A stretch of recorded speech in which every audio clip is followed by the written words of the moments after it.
अगर मेरी तरह आते हैं तो फिर आपके लिए ज़रा टफ होगा। अगर यही हिसाब मेरा रहा तो फिर मैंने घर वालों से रिव्यू करना है कि मुझे पैसे भेजे। पैसे भी। Hello and welcome to my channel Desified Umme. और आज मेरे साथ एक स्टूडेंट हैं, क्योंकि बहुत मुझे रिक्वेस्ट आती है कि आप खुद बताती रहते हैं और आप हमें किसी एक्चुअल स्टूडेंट से बात कराएं, उनका पर्सपेक्टिव बताएं। तो आज मेरे साथ एक स्टूडेंट हैं, he is from Pakistan and he recently came. तो हम इनसे सारा पूछेंगे कि ये कब आए, क्या पढ़ रहे हैं और क्या इनको इनका पर्सपेक्टिव है जॉब के बारे में और एकोमोडेशन के बारे में और जो नए रूल्स चेंज हो रहे हैं उसके बारे में।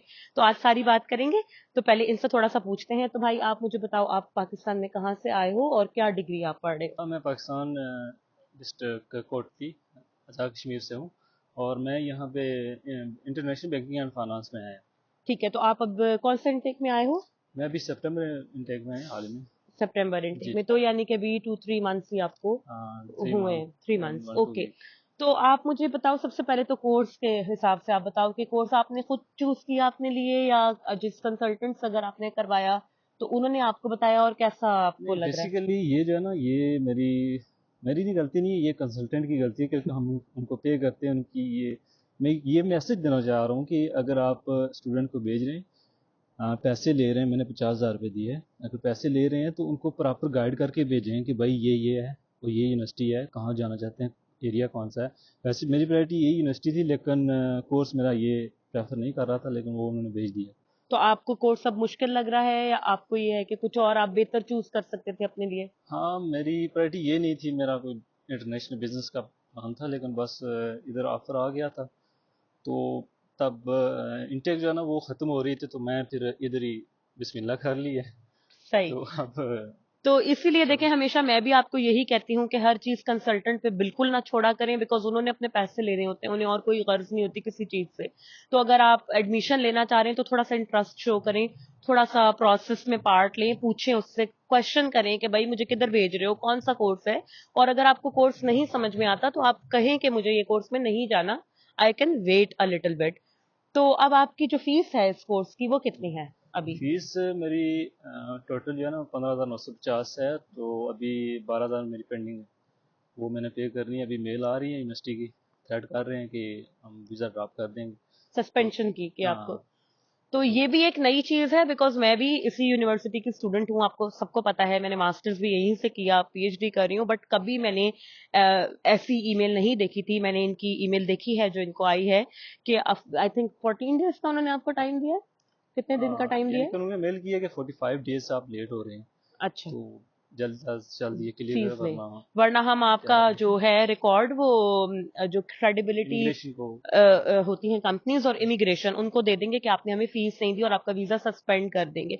तो ये जो चीज है ये पहले कभी भी नहीं हुई, और जब रूल्स स्ट्रिक्ट होते हैं तो फिर इस किस्म की चीजें ये लोग बहुत ज्यादा करते हैं। हाँ, ये स्लोली स्लोली ये स्ट्रिक्ट होते जा रहे हैं, क्या वो चाहे कोर्स में हो या फिर ये इमिग्रेशन हो, जी। सब अदर। तो अभी आप तो एडजस्टिंग फेज में हो, तो आप ये बताओ कि आपको कैसी लग रही है यूके की लाइफ और मौसम के। आप ठंड में आए हो, फुल सर्दी में, तो कैसा लग रहा है? कितना आखिर आप तो कश्मीर से हो तो आपको तो इतना मौसम का मसला नहीं हो रहा होगा। मौसम का इतना इश्यू नहीं है, मौसम तो बहुत माशाल्लाह बहुत प्यारा है। वहाँ पे 4 मौसम होते हैं, लेकिन यहाँ पे मोस्टली दो ही सर्दी। मिलेंगे आपको गर्मी तो बहुत ज्यादातर। कम है, लेकिन सफाई सुथराई बहुत ज़्यादा है इधर।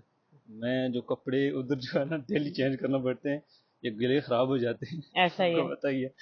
तो इधर जो है ना वो चीज़ नहीं है, आप साफ है। बेशक वाइट कपड़े पहन के आएँ, लेकिन वो 4 दिन बेशक गंदे ही ना हो। तो ये चीज़ बड़ी प्यारी लगी है मुझे। उसके बाद जॉब अपॉर्चुनिटी भी है, लेकिन उसके लिए आपकी लैंग्वेज बैरियर आता है थोड़ा। आप अच्छा कम्युनिकेट कर सकते हैं तो आप बेहतर ऑप्शन चूज़ कर सकते हैं, मिल सकते हैं आपको। उसके अलावा तैयार होके रहें। हर स्टूडेंट को मेरा एक मैसेज है कि आप जब भी आएँ स्किल लेकर आएँ। मेरी तरह मैंने भी टाइम वेस्ट किया, बस मैंने ड्राइवरी भी नहीं सीखी, बस थोड़ी थोड़ी सीखी है, लेकिन लाइसेंस वगैरह नहीं है। ड्राइवरी सीख कर आए, एक ये अगर आपके पास है तो बेशुमार ऑप्शन आपके पास खुल जाते हैं। इसके बिल्कुल। अलावा शेफ हो गया, कुक वगैरह हो गया, और बेशुमार जॉब्स हैं, आप सर्च कर सकते हैं यूट्यूब पे। इसके अलावा गूगल पे भी कर सकते हैं, और लोगों दोस्तों से पूछ सकते हैं। बेशुमार फेसबुक पे ग्रुप बने हुए हैं, वहाँ से भी आप इंफॉर्मेशन ले सकते हैं। बेशुमार लोग करते होते हैं मैसेज, पोस्ट वगैरह। तो तैयारी करके आए, इतना यूके टफ नहीं है। अगर आप तैयारी करके आते हैं, अगर मेरी तरह आते हैं तो फिर आपके लिए ज़रा टफ होगा।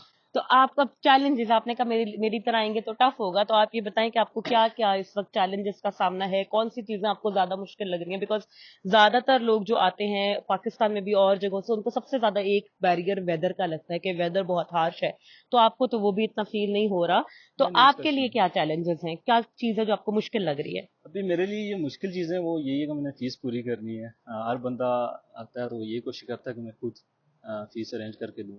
उसके अलावा बाकी तो जॉब का होता है। जॉब अगर आप तैयारी करके आते हैं, मैं पहले बता चुका हूँ कि फिर वो कम हो जाता तो है। आपके पास अभी जॉब है, आपको जॉब मिल गई है, आप अभी आप सर्च करें? हाँ नहीं, इन्ना इतने कोई ख़ास जॉब नहीं मिली है मुझे। फ़िलहाल मैं 2-3 दिन जाता हूँ या मोस्टली 4 दिन वीक में, बाकी 3 दिन यूनिवर्सिटी में।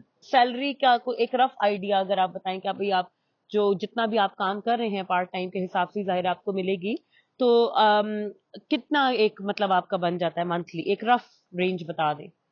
मंथली क्योंकि मैंने इतना 3 दिन 4 दिन काम किया है पर वीक में, तो इसलिए मेरी सैलरी 60 डे मैं ले रहा था। तो ये तकरीबन अभी जो मेरे पास सेविंग है वो तकरीबन 1200 पाउंड है। सही। तो यानी बाकी कि महीने की कितना बन जाएगा आपका महीने का? 700-800 बन जाता होगा? ये, हाँ इतना बन जाता है, लेकिन सही। आप ज़्यादा भी कर सकते हैं अगर आप तैयारी के साथ आएंगे तो। बिल्कुल, तो यानी कि वही बात है, स्किल्स, जिस तरह मैं कहती हूँ हमेशा कि स्किल्स पे फोकस करें, कुछ ना कुछ हुनर सीख कर आए, क्योंकि यहाँ पर स्किल्स की बहुत डिमांड है। और दूसरी चीज, लैंग्वेज। जब आप एक इंग्लिश स्पीकिंग कंट्री में जा रहे हो तो ये बात आपको वाजे होनी चाहिए कि आपका इंग्लिश के बगैर वहां गुजारा नहीं हो सकता। तो बेशक आपको आइल्स में छूट है, आपको आइल्स नहीं देना पड़ रहा या जो कुछ भी है, लेकिन आप अपनी स्पोकन इंग्लिश पे काम करें, अपनी इंग्लिश को बेहतर बनाएं, तो आपके लिए अपॉर्चुनिटीज ज्यादा खुलेंगी। और जैसे भाई ने बताया कि ड्राइविंग लाइसेंस जो है उससे भी बहुत ज्यादा आपको जॉब अपॉर्चुनिटीज जो है वो मिलती हैं। बेशक। तो इस सैलरी में जो, अगर हम एक रफ सैलरी, जैसे इन्होंने बताया कि पार्ट टाइम अगर आप काम करते हो तो तकरीबन 800-900 तक आपकी सैलरी बनेगी। तो इस सैलरी में आपको लगता है कि फीस, मतलब अपने सारे एक्सपेंसेस, एकोमोडेशन, खाना पीना सब करके, अभी मैं एकोमोडेशन पे भी आऊंगी कि आपने कैसे ढूंढी, कितना रेंट है, बट आपको लगता है कि एक आप सिंगल स्टूडेंट आए हो हाँ तो हाँ। सिंगल स्टूडेंट जो है मास्टर्स लेवल का, वो अपनी फीस दे सकता है? नहीं नहीं, ये तो बहुत मुश्किल है। अगर यही हिसाब मेरा रहा तो फिर मैंने घर वालों से रुजू करना है कि मुझे पैसे भेजे। पैसे भेजें। सही। और हमें मुश्किल में अब बस वही मैसेज है कि स्किल लेकर आए, तैयारी करके आए फुल। और तो फीस के हवाले से आप क्या कहोगे कि मिनिमम पे करके इनफ है, या कोशिश करें ज्यादा से ज्यादा जितनी देकर आ सकते हैं दे आए? देखें वहाँ जो जो भी फैमिली है वो मैक्सिमम मिडिल क्लास है, तो वो हर बंदा यही कोशिश करता है बस यहाँ से निकलो। जितनी होती है इनिशियल वो पे करके आते हैं। अगर आप ज़्यादा पे करके आए तो वो अपना थोड़ा थोड़ा सा स्ट्रेस मेंटली, हाँ लेवल अगर कम हो आपके पास सकता है। पैसे हैं तो पे कर दें, अगर नहीं है तो फिर मेरी तरह आ जाएं। आ जाए और तो फिर फिर देखें इधर क्या होता है। देखें क्या होता है इधर। सही है, तो अब आप थोड़ा सा बताएं एकोमोडेशन के बारे में। तो एकोमोडेशन आपको पहली पहली एकोमोडेशन जो आपने ली वो कैसे मिली, और कितने की मिली, और शेयरिंग पे थी या सिंगल थी? तो सारा जरा एकोमोडेशन के बारे में आप हाँ बताएं। अकोमोडेशन का ये है कि फर्स्ट मेरा मैसेज है जो नए सुनने वाले हैं या आ रहे हैं तैयारी कर रहे हैं, वो आप फेसबुक पे ग्रुप ज्वाइन करें। मार्केट प्लेस पे भी बाज़ मिल जाते हैं रूम, लेकिन वो खुद वहाँ से बुक मत करें।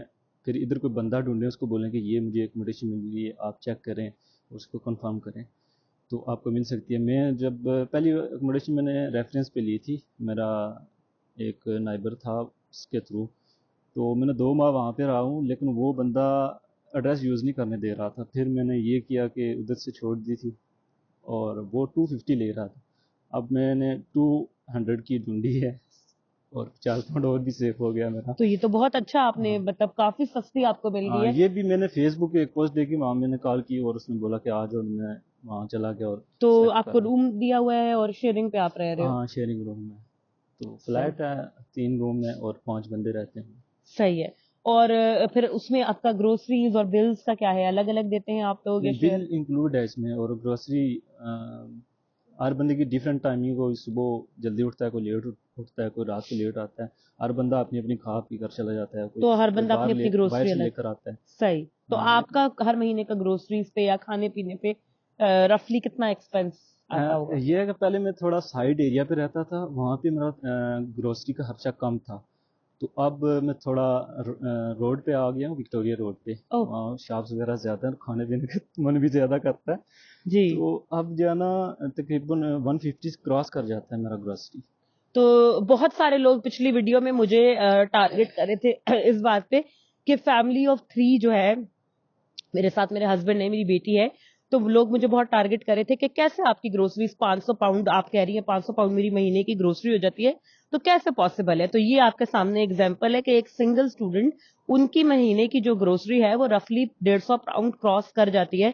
तो बच्चों के साथ जब आप रहते हो और आप एक घर मैनेज कर रहे हो तो आपकी ग्रोसरीज 500 पाउंड से ज्यादा हो जाती है। हाँ हो पहले जाती है। बहुत सस्ता था, जब बाहर नहीं, से आप खरीदेंगे तो फिर तो आप अंदाजा नहीं कर सकते ना, फिर तो और भी बहुत एक्सपेंसिव है। ज्यादा ये हो अभी जाता आप है। पकाते हो अपना खाना खुद हाँ का, ये बाकी 150 है। मोस्टली मेरी कोशिश यही होती है कि अपना ही पकाऊं। सम टाइम बंदा थका होता है, वो बाहर से ऑब्वियसली। कुछ लेकर गुजारा कर लेते हैं। तो तो ये कुकिंग स्किल्स पे अब आ जाए कि ये कितने जरूरी हैं, ये सीख भी के बहुत आना है। ज़रूरी है। अब मुझे कुछ भी नहीं बनाना आ रहा था, लेकिन मैं गाइडलाइन लेता हूँ दूसरों से, लेकिन वो टेस्टी नहीं बनता है इतना। हालांकि मैं मसाले मैंने काफ़ी लिए हुए हैं और डालता रहता हूँ कि कब जो है ना, ये मसाले प्रैक्टिस मेरी परफेक्ट हो अच्छी हो जाए, जाएगी हाँ। तो फिर बेहतर हो तो जाएगा। इसीलिए मैं कहती हूँ, जो स्किल्स की, जिन्होंने मेरी वीडियोस देखी हैं, हमेशा मैंने आप लोगों को ये बात बताई कि लड़के हो या लड़कियां हो, खाना पकाना बेसिक आपको आना चाहिए। बिल्कुल दो बहुत तीन ज़रूरी है। सालन, अंडा फ्राई करना, अपना ब्रेकफास्ट बनाना, बिकॉज ये यहाँ पे अगर आप पैसे बचाना चाहते हो तो ये स्किल बहुत जरूरी है, कुकिंग का स्किल जो है। तो इसके अलावा अब आप ये बताओ कि जो अब आपने रिसेंट न्यूज सुनी होंगी, पिछले 2-3 हफ्तों में बहुत ज्यादा रूल्स चेंज हो गए, बहुत ज़्यादा। सख्ती कर दी है, वर्क वीजा लेना मुश्किल हो गया है, डिपेंडेंट्स तो खैर अब अलाउड ही नहीं है। तो आपके आपके खुद एज एन इंटरनेशनल स्टूडेंट, आप जो नए आने वाले हैं उन्हें आप क्या रिकमेंड करोगे? यूके का अभी भी वही चार्म है जो 2-3 साल पहले था, या आपको लगता है कि और जगह भी देखो, एक्सप्लोर करो? मतलब आप क्या बताओगे? वैसे बेशुमार स्टूडेंट करते हैं मैसेज, फेसबुक पोस्ट वगैरह में देखता रहता हूँ। मैं उनको यही सजेशन करता हूँ कि अगर आप आइलेट्स कर लेते हैं अच्छे स्कोर में, तो आप अमेरिका को टारगेट करें, कनाडा को टारगेट करें, ऑस्ट्रेलिया को टारगेट करें। ये इस वक्त जो है ना बूमिंग पे जा रही है डेजिनेशन। तो अगर नहीं हो रहा तो फिर फोर्थ पे ये यूके रखें और पाकिस्तान से बेहतर है। और बंदा मैनेज कर ही लेता है। अगर आपकी लक, यहाँ लक भी डिपेंड करती है, उसके बाद आपकी मेहनत है, वो आप करते रहेंगे इंशाल्लाह यहाँ भी हो जाएंगी। और यहाँ से फिर अगर डिग्री कर लेते हैं तो ऑप्शन आपके पास आ जाते हैं, आप यहाँ से यूरोप मूव हो सकते हैं, अमेरिका का वीज़ा अप्लाई कर सकते हैं, कनाडा भी, और जो भी डेस्टिनेशन है। सही। तो मुश्किल है, पहले जितना आसान नहीं है यूके भी अब, लेकिन ये कि बिल्कुल। अगर आप लगे रहो, मेहनत करो, स्किल सीखो, तो फिर आपका कुछ ना कुछ थोड़ा बहुत अभी भी आप मैनेज कर सकते हो। और पढ़ाई के हवाले से, क्योंकि मैंने ये बहुत देखा है कि हमारे जो अब जो स्टूडेंट, स्पेशली जो स्टूडेंट्स पिछले 2 सालों में आए हैं विदाउट आइल्स, वो स्टडी वाइज बहुत स्ट्रगल कर रहे हैं, कोर्सेज नहीं बिल्कुल। पास होते, उनको फिर मसला होता है बहुत ज्यादा स्टडीज के अंदर। तो आप इसके बारे में, आपका क्या ख्याल है कि अपनी इस पढ़ाई को कितना सीरियस लेना चाहिए अटेंडेंस वाइज? और ये अ, अटेंडेंस उन्होंने वाज़ह मेल भेजी हुई है कि आपने 80% पूरी करनी है, हमें देनी है एक सेमेस्टर में। वो तो आपने देनी ही देनी है। सेकेंडली जो डिग्री है वो भी अब और ऑप्शन नहीं है डिग्री के अलावा। अब डिग्री करेंगे तो फिर आगे आपके लिए ऑप्शन को मिलेगा, वरना फिर वही है कि एग्जिट हो जाए यहाँ से यूके से। बिल्कुल। तो पढ़ाई जरूरी है, डिग्री होगी तभी आपको को आगे वर्क वीजा मिलेगा, या आप स्विच कर सकते हो, क्योंकि अब वो ऑप्शन तो बंद हो गया कि आप बिल्कुल। अपनी डिग्री के दौरान में स्विच कर सको। तो जीसीयू के बारे में, जो आने वाले स्टूडेंट्स हैं जो बैंकिंग और फाइनेंस की डिग्री को परसू करना चाहते हैं, तो कैसा है आपका रिव्यू जीसीयू के बारे में एज ए यूनिवर्सिटी? वैसे पाकिस्तान में जीसीयू का जो रिव्यू है ना, वो यही चल रहा है कि यहाँ पे फीसेस लास्ट पे ले रहे हैं। अब ये स्ट्रिक्ट हो गए इस मामले में भी। मुझे मेल आ चुकी, 2 मेलें आ चुकी हैं कि आप फीस जमा करवाएं। तो ऐसे स्टूडेंट मुझे कह रहा था, एक स्टूडेंट मैंने पूछा, उसने बोला कि पहले इस तरह की मेल नहीं करते थे, लेकिन मे भी अब ये स्ट्रिक्ट हो रहे हैं। जी, तो अब ये भी थोड़ा माइंड में रख लें कि हर तरह से मेंटली प्रिपेयर होकर आए, हर कुछ तरफ भी हो से सकता प्रिपेयर है। होती है, बिल्कुल कुछ भी हो सकता है। तो आई एम श्योर आप लोगों को इस वीडियो से हेल्प मिली होगी। बहुत सारे लोग जिन्हें था कि कोई स्टूडेंट से हमारी बात करवाई, तो आज मैंने आपके लिए एक स्टूडेंट से आपकी बात करा दी है। Thank you so much Atif, आपका थैंक बहुत यू। शुक्रिया। और जितने भी लोग देख रहे हैं, अगर आपके और भी कोई क्वेश्चंस है, या फ्यूचर में भी अगर आप ऐसी वीडियोस देखना चाहते हैं, तो मेरे कमेंट सेक्शन में कमेंट जरूर कीजिएगा। वीडियो को लाइक, सब्सक्राइब और शेयर करना ना भूलिएगा। And I will see you guys tomorrow with another video. Bye bye.